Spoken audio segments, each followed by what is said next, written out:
That's pretty cool. Well, welcome to the podcast.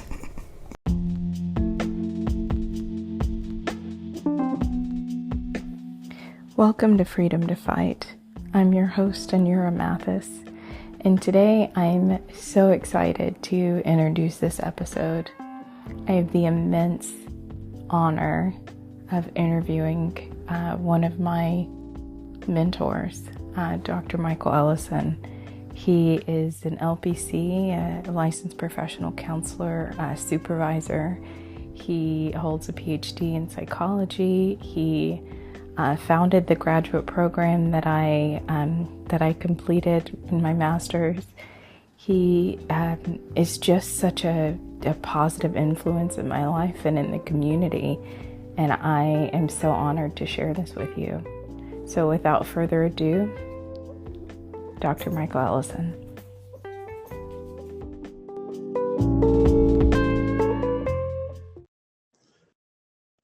It says starting recording. Starting, okay, and it's recording. Yes, it is. Okay, well, welcome to Freedom to Fight. I'm your host, Anura Mathis, and you're my guest, Dr. Michael Ellison.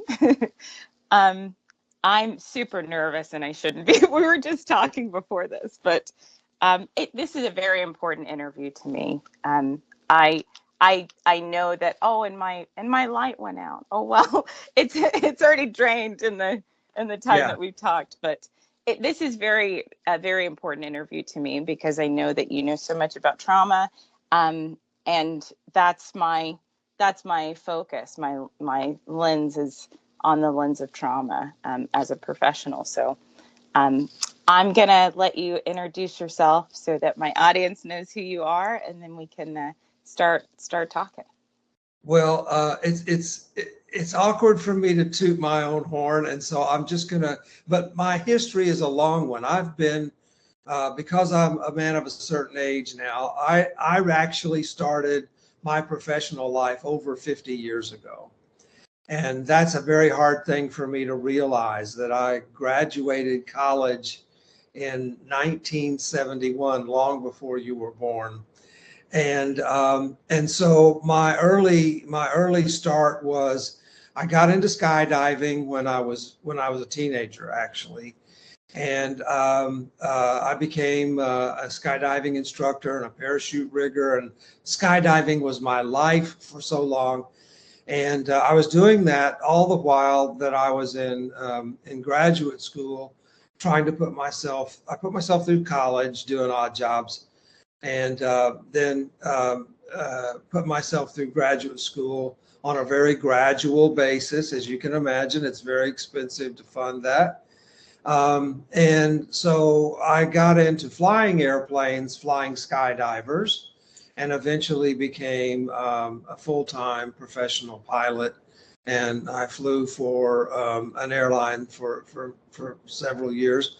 But at that point, I had the decision: either do I stay with professional aviation, or do I finish the PhD and make this transition? I'd gotten a bachelor's degree in psychology, and so here was a PhD in psych, and I was living in California, working at Edwards Air Force Base, which is the Air Force research facility up in the desert. So I decided and opted for the PhD, and I got mine when I was kind of late in the business, about mid-30s. But seemed late to me to get in the show at the time. But due to some unforeseen circumstances, namely deaths of relatives and my need to be back in the Oklahoma area to take care of the family farm, I came back and started doing consulting work in aerospace and having a small practice. And I was recruited back in the mid-90s to Texas Wesleyan University in Fort Worth to be a psychology professor. And when I was there, they asked me in the interview, hey, do you think you could take this program into a licensure program for licensed professional counselors. And I kind of sketched out on a napkin, yeah, this is how this works, and do this and do that, and kind of an engineering diagram on how you get to that. And over time, we did that. We started the graduate school in counseling in 2003. And I've been there I've been at Texas Wellington since 1995. And this is about 28 years, I guess I've been there now. Still have a private practice in Arlington. But one of the things that I focus on in my practice is what we call interpersonal neurobiology, which is how can we use neuroscience to improve counselor performance in the counseling room. Now, while all that was happening in my personal life, I have two sons, and they both dabbled in martial arts some. And the littlest one, when he was 5, said, "I want to be a Ninja Turtle." Now, if you're a person of a certain age, you remember that the Ninja Turtles were a big deal back in the day. Now, you may not know anything about Ninja Turtles. They're big now. My nephews, I have Ninja Turtle shirts. I'm a Ninja Turtle fan. Okay, well, he wanted to be a Ninja Turtle, so that was his 5th birthday present, and I went to the gym with him, and I researched which gym would be the one. And after a few months of taking him there, I realized that there was an opportunity for me to work out there as well. And so over the next 12 years, as he grew up in martial arts, and I did, I got the 1st and 2nd degree black belts in Taekwondo, which is as you know, a kick and punch art. And then I needed to learn some grappling arts. Now, by this time, I'm in my very late 40s, and so I started training with Ruben Martinez here in Fort Worth, who was the hand-to-hand combat instructor for the Bass Security Force in Fort Worth, and had been on the American Olympic Jiu-Jitsu team, and had a really sterling reputation as a teacher. And so he brought us along, and my practice partner was about 15 years younger than me, so he kept me on my toes. And Tom and I and my youngest son, Blake, we got our black belts in jiu-jitsu. Tom and I did, and Blake earned his as well. So that was a great capstone to my martial arts career. I enjoyed it. I lived and breathed it, and it provided for me what I think it provides for a lot of people in neuro. It's that my hesitancy about being able to defend myself should I ever need to was heightened, and so I needed to get some training. And the jiu-jitsu, I started out with Taekwondo. Let me rephrase. The Taekwondo gym where I worked out had numerous police officers working there. And so since they knew I was a psychologist and they could see my ethic in the gym, they wanted to talk to me about family problems, work problems, and I would be talking to them after workouts and stuff. And so one day I got a call from the chief of police who said, "Hey, the state has required every department to have a crime victim liaison officer. And would you like to do that for us?" And I said, "Well, yeah." He said, "Well, come by." So we visited, he said, "Well, we want you." And he threw a badge across the table, and he said, and so I did that for 10 years voluntarily. And then one day, in about 98 or 99, he said, "Look, the training facility is going to do their last class for part-time peace officers, and we would like you to go if you can do it. It's Thursday night, Tuesday and Thursday night, and all day Saturday." And I thought, okay, I've been around these guys for 10 years, I'll do it. So I went through the police academy on that basis, and I was licensed as a peace officer. But my job basically was to go into crisis situations where they needed a psychologist, and then I saw the peace officers after hours for their family issues, their personnel problems at the department. And I served as a consultant to the department for the next 20 years until my retirement as a peace officer in my mid-60s. And I still hold a reserve commission as a consultant. So that's how that's how I got started in martial arts, was needing to be able to defend myself on the street. And of course, the mental journey is overcoming fear of other people. And it gave me a great deal of confidence, because I chose as my workout partner in Taekwondo a man who was younger than me, had been an offensive lineman at Louisiana State football team, and was huge. John was 6'5" and about 270 pounds, and he was not fat. So he was kind of my nightmare opponent. I'm 6'1" and 200, so I'm not small, but I learned how to fight a small man's fight, which is kind of what a woman would have to fight with a male attacker who's a head taller and 100 pounds heavier. You've got to fight a small person's fight against a big opponent. And so I learned how to fight that kind of fight. And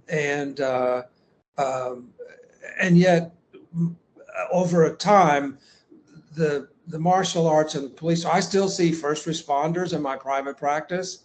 I'm sought after by police departments to treat people with trauma. I do a kind of therapy called EMDR, which your listeners may not know anything about, but I encourage them to Google it. Eye movement desensitization and reprocessing is the formal name.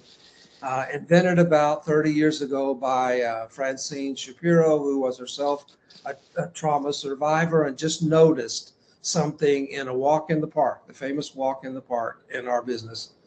And the science now has kept up with this. It looks goofy and weird for about 30 seconds, I tell people, and I've experienced it myself, of course.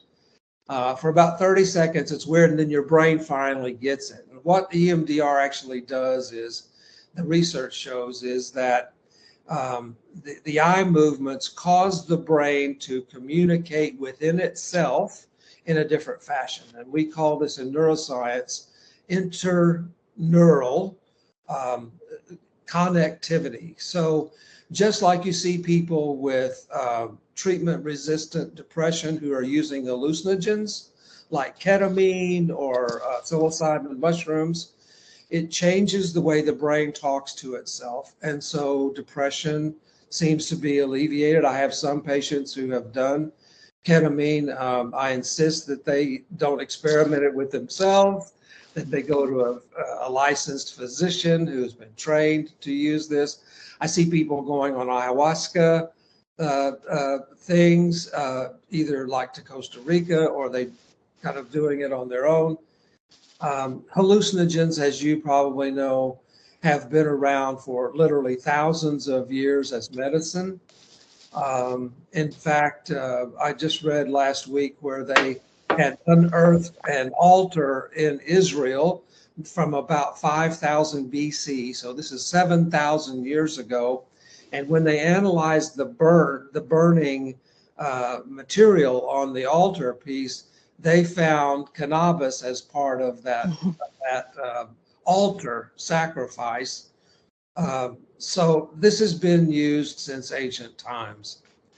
So now there's a modern way with EMDR and other therapies to produce that same change in brain interconnectivity, and it lets the brain reprocess traumatic events and come to grips with them. So I see people who are survivors of sexual assault and domestic violence, first responders, as I mentioned, and other people who have experienced trauma. Is so widespread, as you know, throughout our culture, and especially, of course, with women and children, who always get the short end of every stick.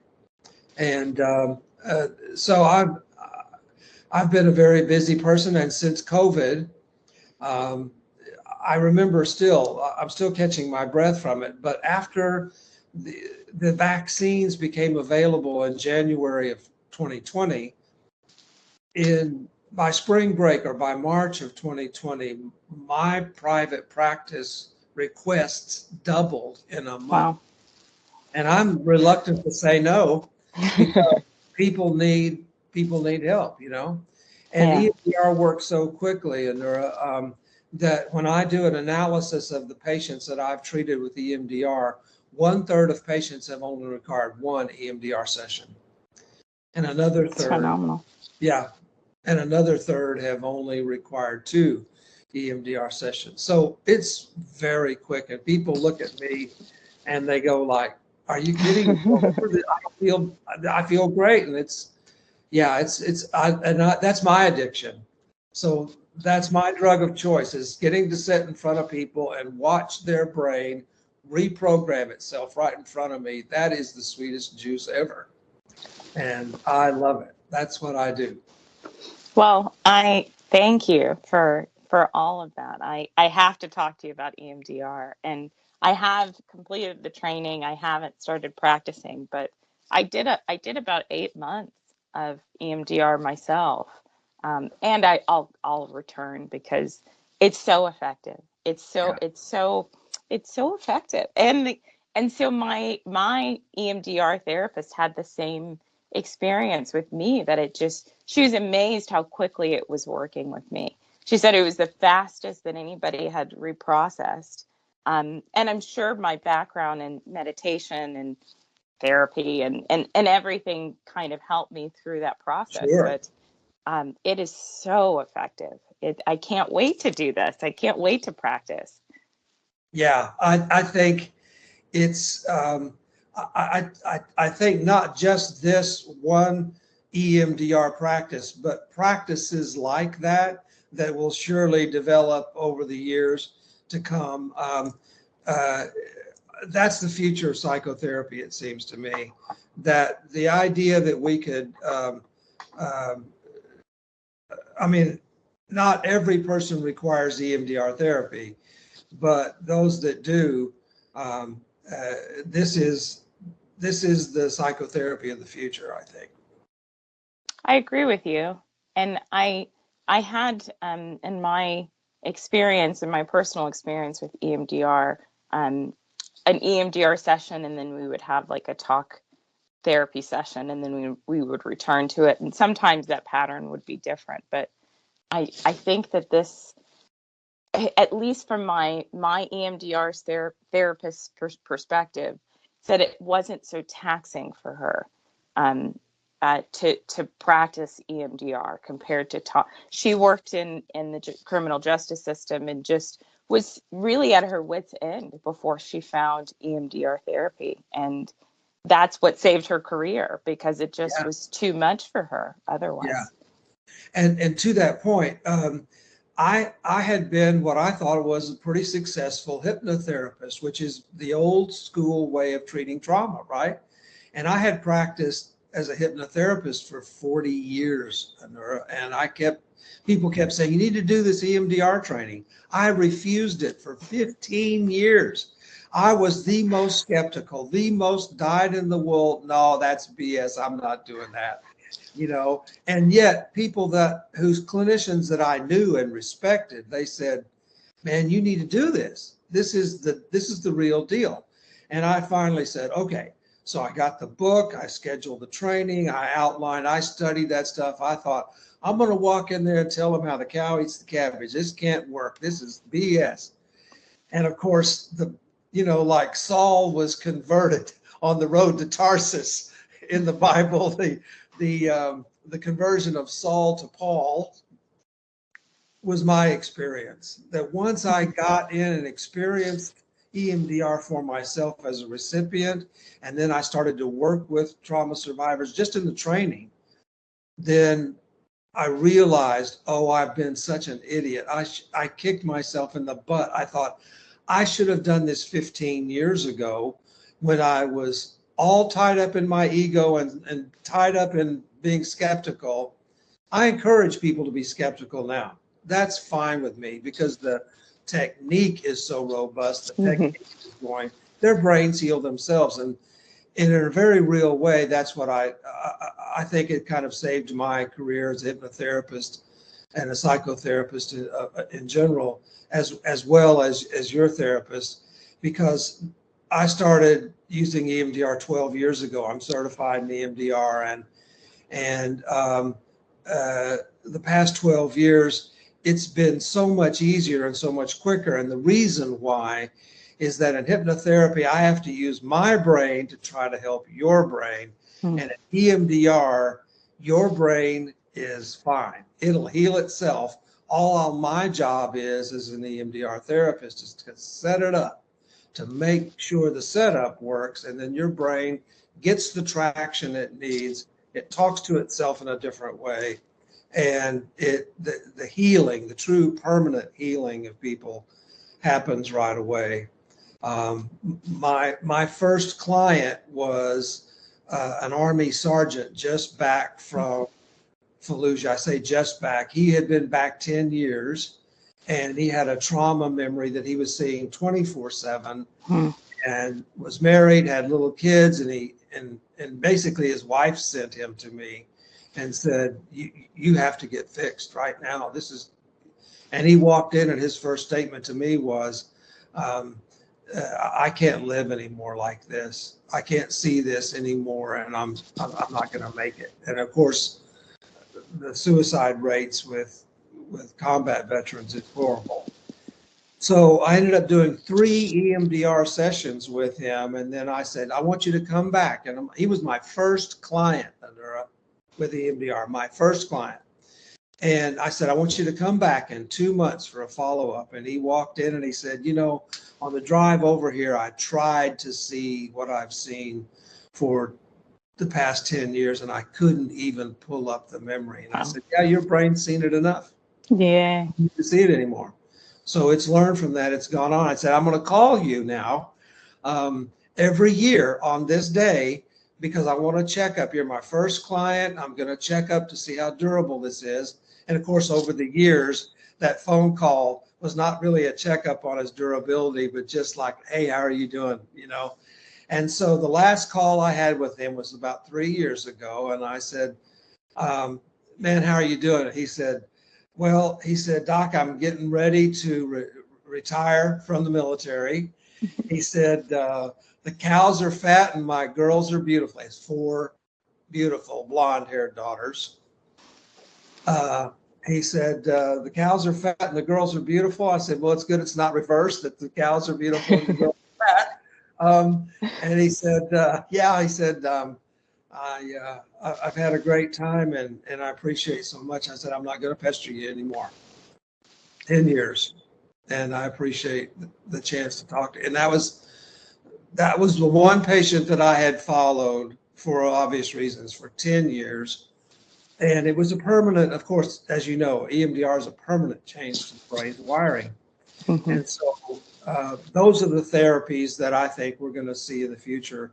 If, for example, you invented a new XYZ therapy today, you would have to be able to demonstrate through neuroimaging studies that the brain actually does change before anybody's going to believe that you have a therapy that works. And so there's this empirical, physiological evidence of brain change. And if your therapy can't do that, then it's not going to fly in the future. Yeah.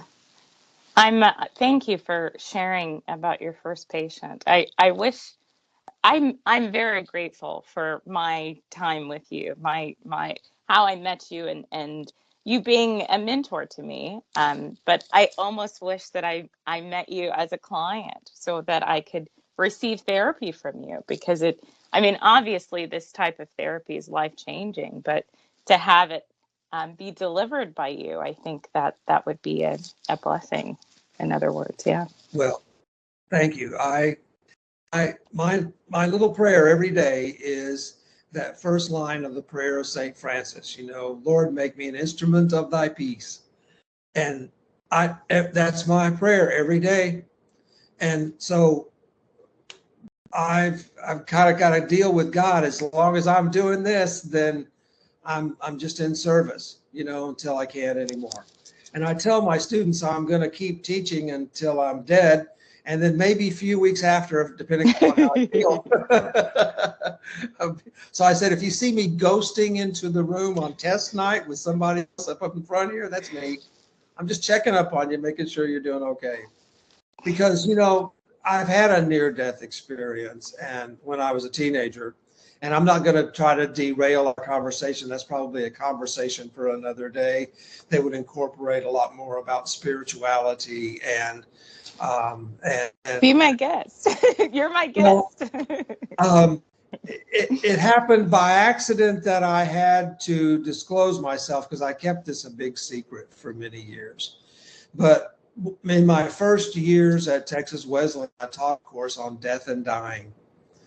And so part of that was talking about the phenomenon of near-death experience, or NDE. And I had an NDE event in the late 1960s.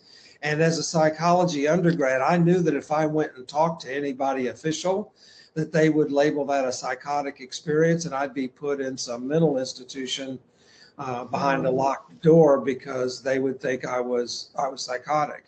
And it was anything but psychosis. It was the most lucid, powerful performance of my in my life that I have felt.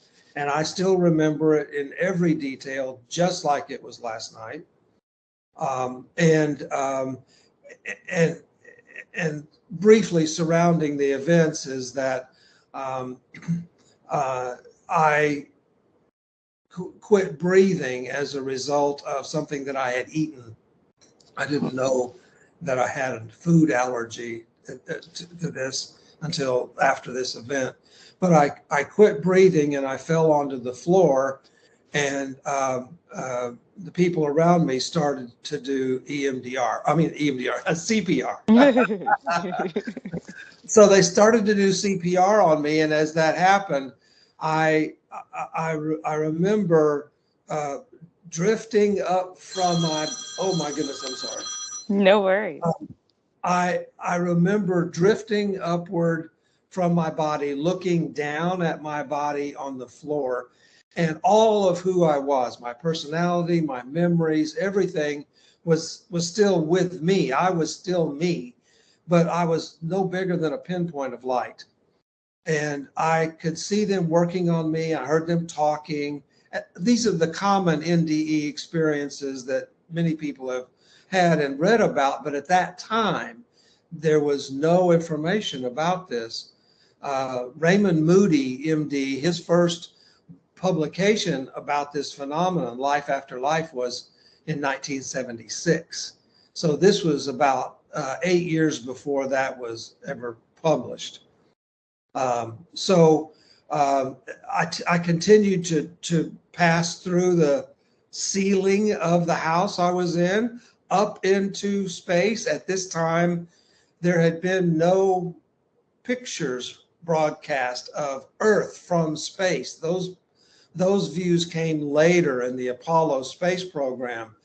But I was what I now know, several hundred miles in space, in the darkness of space, looking down at the planet.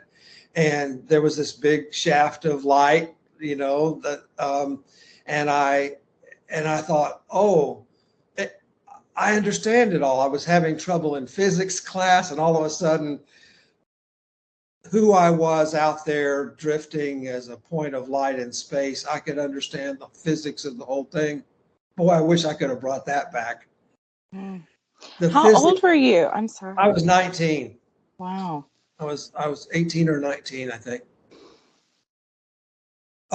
So I got worried about my body, though. And so I somehow managed to make my body open my eyes, and I'm on the floor and I feel them compressing my chest, and I think, my body feels so heavy. I can't stand this. I don't want this.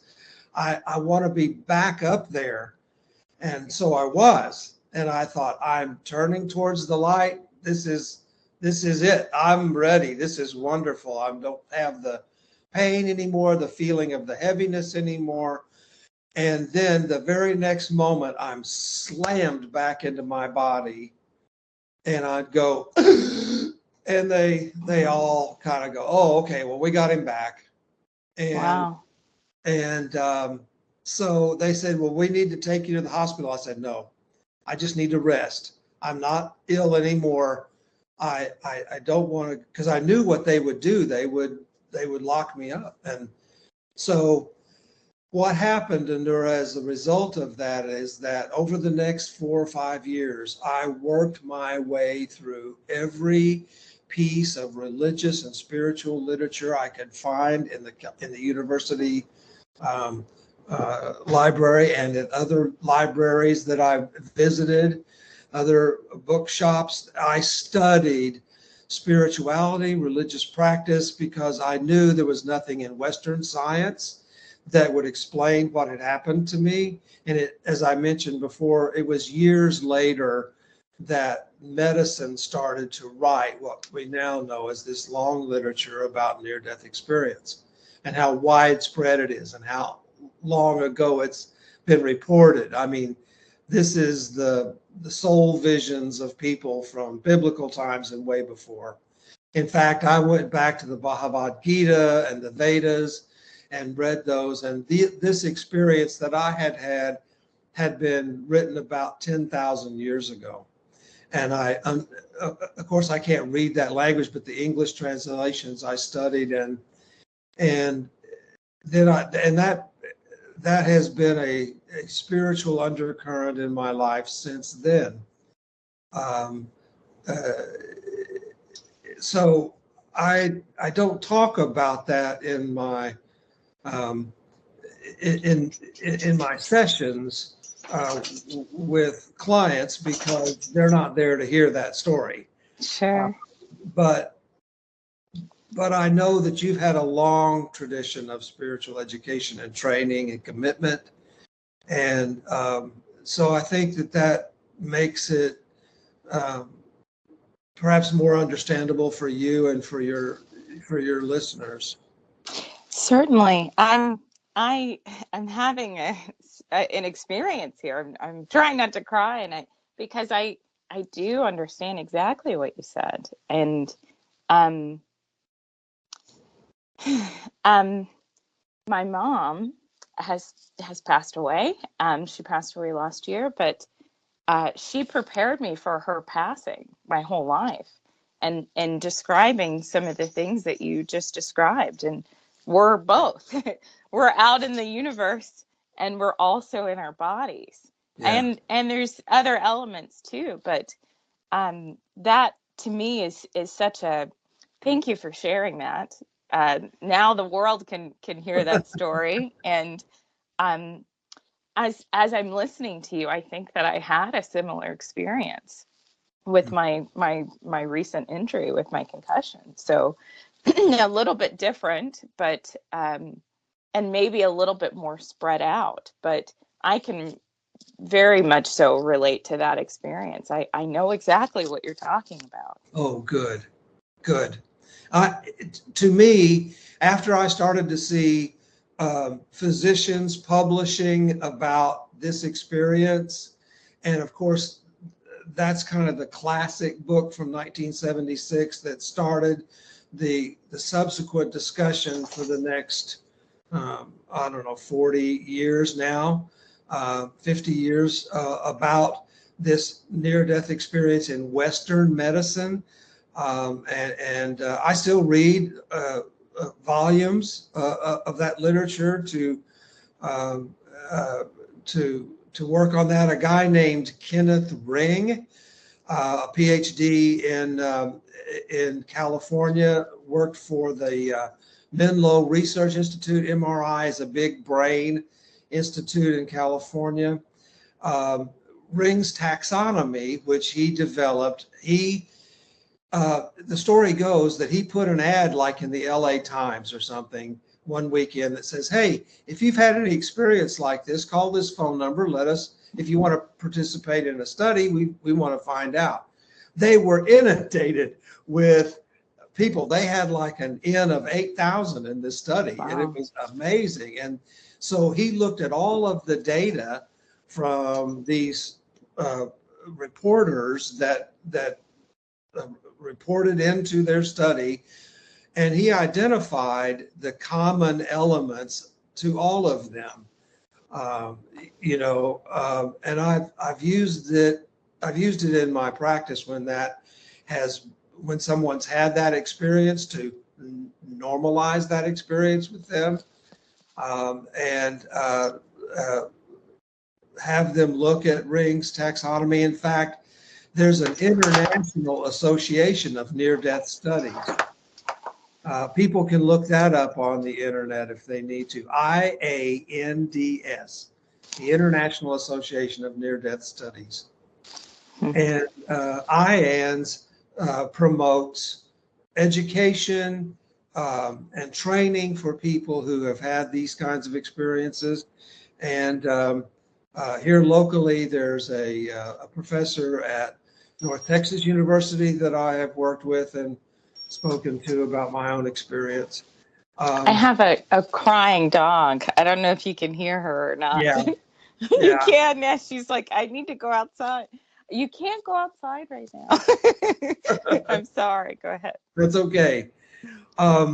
So I think that as a psychotherapist, that the spiritual element of who we are, if we are all something called mind and something called body and something called spirit, then whatever is that we define as spirit, we don't talk about that much in the psychotherapy room. I think for a lot of people, they're uncomfortable in speaking about that, or they go to a quote unquote Christian therapist where that's the sole focus.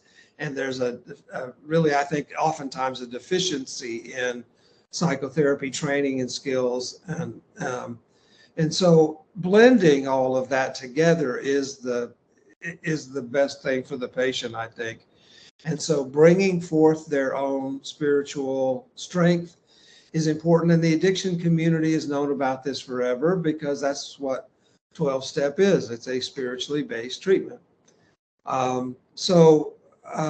Many of the people that I see are wrestling with substance addiction because they've self-medicated trauma for so long.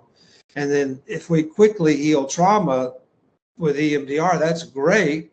But then they struggle with chemical dependency and alcoholism and that worldview that they need something outside of them to put into them to make them feel normal or well. And so some guy like me saying, you have all that stuff inside you, all you need to do is just touch that. They need to feel that. They need to experience that, of course. And that's what brain interconnectivity changing through therapy, or in the cases of hallucinogens that we talked about, that gives them the powerful felt experience of unity of mind, body, and spirit. And once you've felt that, as you know, there's no going back. You can't put that back in the bottle, and you don't want to. Sure. Yeah. I guess for me personally, I don't know if I've ever had an experience otherwise, because that's how I was brought into existence, is meditating and understanding, to the degree I could, understanding that concept that there's the union. So I have tried to, when I was practicing last year, I tried to integrate that in my therapy practice. And it was so, everybody loved it.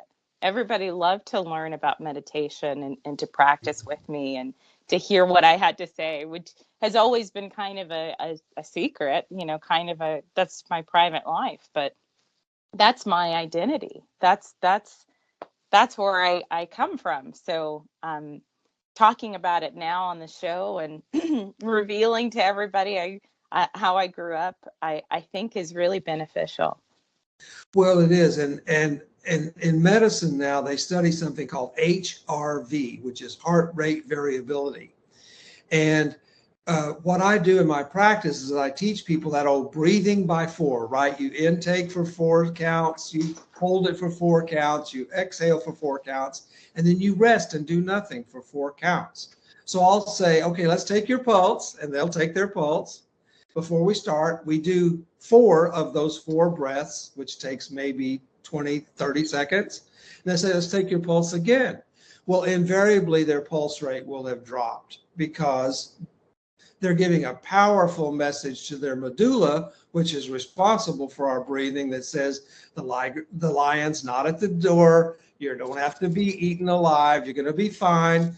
And the brain goes, oh, okay, this is cool. So I can turn down the fight or flight. And it quells their anxiety, and because there's the objective evidence right in front of them from their own person that their heart rate dropped, some cases as much as 20% in 30 seconds. This is not news to you.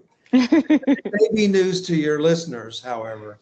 And it always works. Heart rate variability always works because people are telling their brains a very important message. So I do that in preparation for the EMDR work because it quells the anxiety and allows them to focus. And so they go home and practice, and I teach them how to practice the little ways you can do it all the time. And this is something that I wish I could teach to 4-year-olds. And some of my students in my graduate school are kindergarten teachers who are school counselors and working on their master's degree in counseling. I have a video of one of my students doing the hand model of the brain with 4-year-olds in class and teaching them to breathe by 4. It is awesome fun. It's amazing. They think it's fun. They think it's so. I've done it in my office, but I've never done it in a whole classroom. And there's their teacher doing it. It's awesome, awesome fun. So I'm so happy you brought this up. So I've dabbled in making animations. I have a really good friend that works in film, and he's directed. He's actually, this is his career. You know, he's really doing it, and I'm dabbling. But he made an animation for breathing for me, and I'm trying to get this out on my Instagram and to the public, the breathing in a box and this other breathing exercise that I learned through Dr. Andrew Huberman, the neuroscientist. Yeah, and I'm hoping to publish that this week. So it's so funny that you brought that up. So this will kind of explain what that is, and hopefully this can be practice worldwide. I mean, I use it on airplanes. That's how I've survived in the mountains, because I'm terrified of heights, and I'm usually driving across the state by myself. Now I have a dog, but I to not get overwhelmed, to make sure that my brain's getting enough oxygen so I don't just pass out or something. I practice the 4 or the breathing in a box on a regular basis if I can't sleep or something. It's something that I since I learned it from your classes, from you, that's been my go-to. That's helped so many of my clients. It's very effective. It is very effective. And of course, champion athletes this has a great play in athletes. And in Colorado at the Olympic Training Center, they use this technique to help people like that compete in biathlon, which is cross-country skiing and shooting. Well, if your heart rate is at its aerobic maximum, which these young people can get a heart rate of 180, and that's yeah.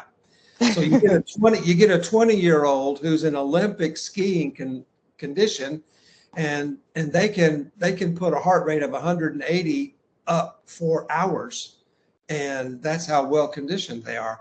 Well, try to shoot when your heart's rate at 180. It's impossible. So they've learned how to calm their heart rate down tremendously by as much as a third in the few seconds that it takes them to pull their rifle over their shoulder and start to look at the targets. So that kind of training has pervaded championship sports and for years, and things like sniper teams are trained to do this. This is pervasive in the military because you can't make a long shot with that rifle barrel looking like it's going all over the place with that exaggerated heart rate. So I hope your message finds a worldwide audience and that we can start to make this happen for people, because knowing that you can control your own heart is probably the most inspiring and confidence building exercise that a person can experience. And it can be done so quickly and without question, because they're taking their own pulse rate. It's not like I'm miscounting or the machinery is fake. There's no way it can be faked. And when they understand that they have that power, that really is profoundly healing in a psychotherapy sense. And I'll also share that I practice this throughout my martial arts training. So it's so important to be able to, especially when you're rolling in BJJ and Brazilian Jiu-Jitsu, it's important to not let your opponent think that you're just exhausted, because you're vulnerable. But also you can't think clearly if you're trying to make sure that you don't die, then you're not thinking about, how do I get this person from on top of me, off of me, how do I submit them? You can't really think clearly. So I practice this through each technique, like taking a break then, and it's just been a part of my whole training. So regulating my breathing, that's in part why I want to teach it, because the martial arts community can really benefit from it too. Oh yeah, we all can do this. I'm afraid I have to go see my patients, and I want to thank you. It's so good to talk with you, and I can't wait to talk with you again soon about maybe some feedback about this. And so thanks so much. Yeah, no problem. Thank you for coming. I know that we didn't cover what I said, but we covered something that was more important. So I'm gonna edit this video and the audio and get it published hopefully next week. Oh, that would be great. I'd love to see that. Thanks for coming. Okay, I'm gonna stop the recording really quick. Okay.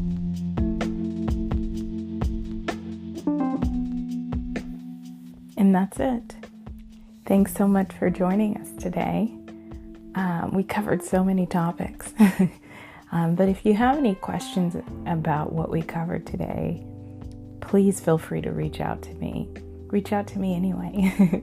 My email is Anura, ANURA, the word free, FREE @gmail.com. My Instagram is at freedom_2_fight. Send me a message.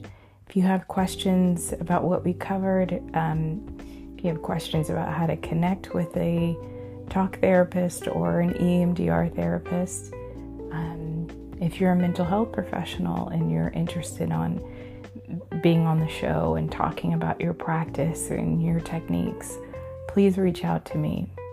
Also, in this season, I hope to bring other types of professionals.